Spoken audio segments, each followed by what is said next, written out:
А прикинь, сейчас же уже выборы уже в воскресенье, Ага. а в субботу это день тишины. Вот это. А такая суббота, и так охота говорить про выборы. Вообще нельзя. Ни слова. Даже слово выборы нельзя Да, говорить. что тогда ли? нельзя. Забудь слово и вообще само явление. И как только сказали нельзя, сразу так охота сказать вы. Приходится попукивать. Ну, в день тишины же пукать не запрещают.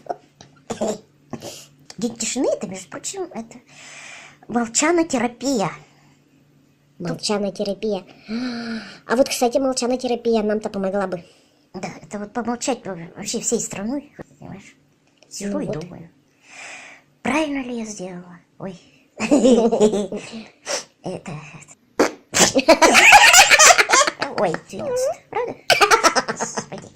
Между прочим, это даже приветствуется во многих странах. В Африке есть такое племя, где они это пуканьем приветствуют друг друга. О, привет, мы то. Да ты что?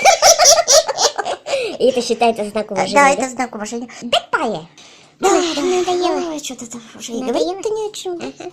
Ай-ой. Ой.